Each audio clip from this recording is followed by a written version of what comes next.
So think about the last time you were on a major project and it was like actively derailing. Oh man, the worst feeling. Total panic. Right. The budget is bleeding, people are freaking out, and then someone at the end of the table just calmly suggests we take a step back, unpack the data, and do a deep dive. Yep. And just like that, the tension in the room just completely evaporates. It really does.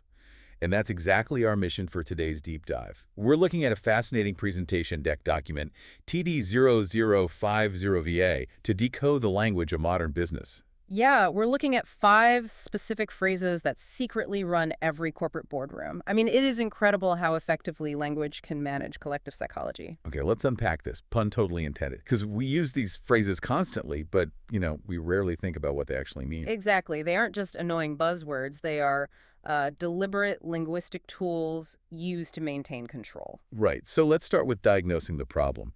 This is where we see unpack and deep dive used all the time. But why do we say unpack instead of just saying analyze? Well, it feels like a subtle trick, right? Saying, let's analyze your flawed plan. That puts people on the defensive immediately. Well, 100%. It feels like an attack. But unpacking sounds totally harmless. It implies the ideas are already neatly folded inside a suitcase, and we just need to take them out together. Like we're going on a trip together. So is unpacking basically like dumping an entire IKEA furniture box on the floor to see all the pieces? While a deep dive is getting out a magnifying glass to inspect one specific broken screw. I mean, yeah, that analogy works perfectly. Unpacking is about organization and softening the blow of criticism. It transforms this adversarial interrogation into a collaborative sorting exercise. Right, but then once you have all those pieces laid out on the table, well, you feel overwhelmed. Exactly. And to combat that panic of sheer complexity, leaders deploy the deep dive. The magnifying glass analogy gets the focus aspect right, but it misses the psychological weight of the phrase. Wait, what do you mean by psychological weight? Well, think about the imagery. Diving implies holding your breath, right? Descending into the dark, doing something a bit dangerous. Oh, wow. Yeah, it sounds brave. Right, because staring at an Excel spreadsheet for 6 hours sounds incredibly boring.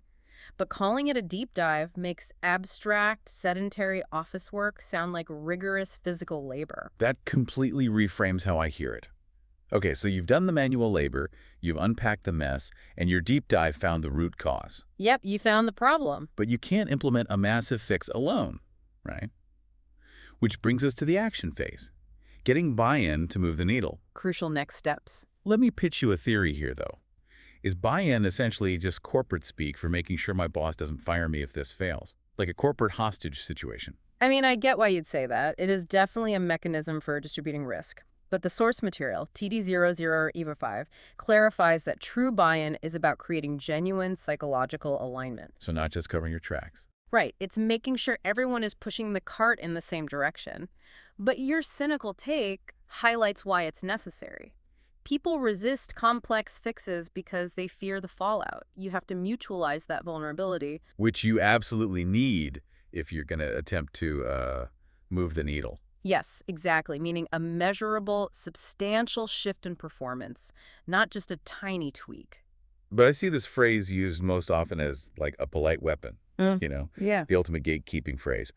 A manager doesn't want to say your idea is terrible, so they say, I'm not sure that will really move the needle. yes, exactly that tone too. Because it removes the personal element from the rejection. Yeah. You aren't judging the creativity, you're just pointing out that the mechanical gauge on the dashboard wouldn't register the impact. Which is brilliant for preserving That relationships. keeps the conflict totally objective. Okay, but here's where it gets really interesting. All of this careful diplomacy, the gentle unpacking, the shared buy-in it, can all be instantly obliterated by our final term. The bottom line. Yes, the bottom line. It brutally cuts through all the jargon.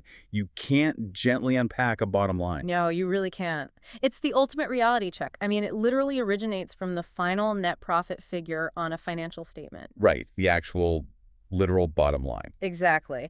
In the boardroom, it functions as an undeniable, non-negotiable limit. The source gives a great example. You can debate technical specs all day, but the bottom line is needing to cut costs by 15%. If the bottom line isn't met, the rest is just noise. Exactly. So when you map these 5 terms together, you're looking at the exact life cycle of a successful business decision. Comprehending the issue.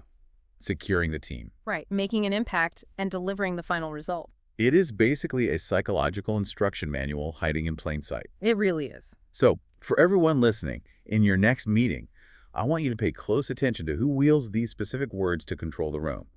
Watch how quickly a tense debate deflates when someone just offers to do a deep dive. They are actively managing the room's anxiety when they do that.